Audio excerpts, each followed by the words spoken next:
নমস্কার বন্ধুরা, তোমরা কেমন আছো? আশা করছি তোমরা সবাই ভালো আছো। তো আজকে তোমাদের সামনে নতুন একটা আপডেট নিয়ে এসেছি আমার এমার্জেন্সি ব্লগ চ্যানেলের মাধ্যমে।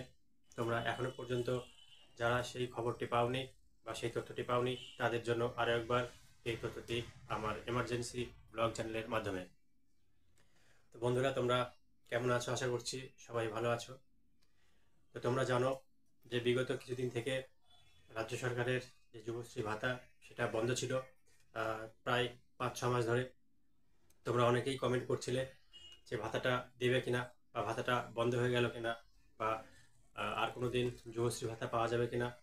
আসলে সকল ভাতাই রাজ্য সরকার ঠিকঠাক সময় মতন দিচ্ছিল, কিন্তু আমাদের অর্থাৎ এই যুবশ্রী আহ, আয়তায় যারা আছো তাদেরকে সঠিকভাবে ভাতাটা দেওয়া হচ্ছিল না। তাই তোমরা ভয়ে ছিলে যে হয়তো ভাতাটা এবার বন্ধ হয়ে গেল। আসলে কোনো একটা প্রকল্প চালু হলে সেটা অত সহজে বন্ধ হয় না, বন্ধ হতে আবার বিভিন্ন সমস্যা হয়।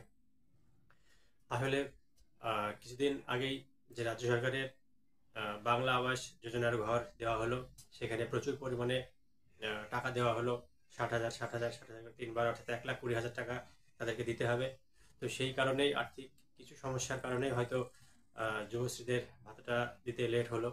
তো খুশির খবর যে বিগত কিছুদিন আগেই 2 মাসের ভাতা রাজ্য সরকার তোমাদেরকে দিয়ে দিয়েছে। অর্থাৎ যুবশ্রী যে সমস্ত বন্ধুরা আছো, তারা তো ইতিমধ্যেই 2 মাসের টাকা পেয়ে গিয়েছো। অনেকে হয়তো পাওনি, তারা কমেন্ট করো তারা তোমরা কোন জেলার এবং কবে থেকে টাকা পাচ্ছ, তো সেটা তোমরা কমেন্ট করবে। তো যাই হোক, আহ, অল্প সময়ের মধ্যেই আরও একটা যে খুশির খবর আছে, যে সেটা তোমরা খুব অল্প সময়ের মধ্যেই আরও 2 মাসের টাকা অর্থাৎ 3,000 টাকা তোমরা পেতে চলেছ এমপ্লয়মেন্ট ব্যাংকের মাধ্যমে।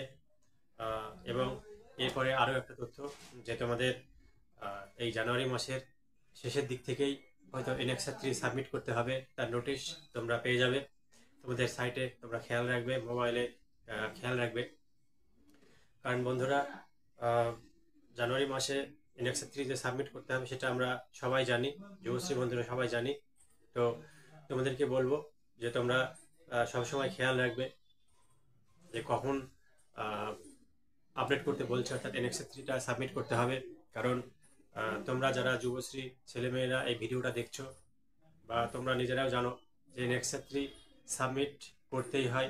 যদি সাবমিট করাতে একটু ভুলভাল হয় তাহলে তোমাদের ভাতা পাওয়া বন্ধ হয়ে যাবে। আর যদি একবার যুবশ্রী ভাতা কোনো কারণে বন্ধ হয়ে যায় তাহলে তোমাদের পেতে অনেক কাঠখড় পোড়াতে হবে, তোমরা সেটাও নিজেরা জানো। যাই হোক, তোমাদের এমপ্লয়মেন্ট এক্সচেঞ্জ, অর্থাৎ তোমাদের বাড়ির কাছে যে সমস্ত নিয়ারেস্ট এমপ্লয়মেন্ট এক্সচেঞ্জ আছে বা এমপ্লয়মেন্ট ব্যাংক আছে, সেখানে কিছুদিনের মধ্যেই একটা নিউজ তোমরা পাবে সেখান থেকে, যে সেখানে কিছু লিস্ট টাঙানো হবে। অর্থাৎ একই বাড়ির কতজন এমপ্লয়মেন্ট ব্যাংক থেকে টাকা পাচ্ছ সেটা তোমাদের ডকুমেন্টস ভেরিফিকেশনের মাধ্যমে জানাতে হবে হয়তো। কারণ সূত্রের খবর এটাই, কবে দেবে সেটা বলতে পারছি না।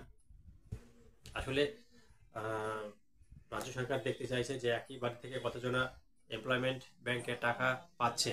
কারণ হয়তো তুমি চাকরিটা পেয়ে গেছো, আর একজন বেকার, সে তোমার টাকাটা পেলে হয়তো একটু ভালো থাকবে বা তার হয়তো একটু সুবিধা হবে।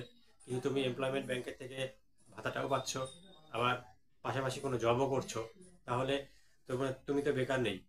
তাহলে তুমি বলো যে যখন তুমি বেকার নেই, যখন সরকারের কাছ থেকে এই টাকাটা নিচ্ছ, কিন্তু আর একজন বেকার ছেলে বা মেয়ে, সে টাকাটা পেলে যখন তার একটু ভালো হয়, তবুও সে টাকাটা পাচ্ছে না, সে বঞ্চিত হচ্ছে। তো এইভাবেই কিছু জনকে বাদ দেওয়া হবে। অর্থাৎ একই পরিবারের যারা 2-3 জন পাচ্ছ, তাদেরকে বাদ দিয়ে একজনকে রাখা হবে, যে সত্যিকারের বেকার তাকে রাখা হবে। এবং তোমাদের ডকুমেন্টস সবাইকে সাবমিট করতে হবে। ডকুমেন্ট সাবমিট না করলে সবারটাই বাদ, মানে যাদেরকে ডকুমেন্ট সাবমিট করতে বলবে, তোমরা যদি ডকুমেন্টটা সঠিকভাবে সাবমিট না করো বা এক্সচেঞ্জে গিয়ে না দাও, তাহলে তোমাদের আম, ভাতাটা হয়তো বন্ধ হয়ে যেতে পারে। তো সেটা সরকারের ব্যাপার, কি করবে। তো তোমাদের কাছে যেটা বলার ছিল নতুন তথ্য, যে অল্প কিছুদিনের মধ্যেই তোমরা আরও 2 মাসের টাকা পেয়ে যাচ্ছ হাতে।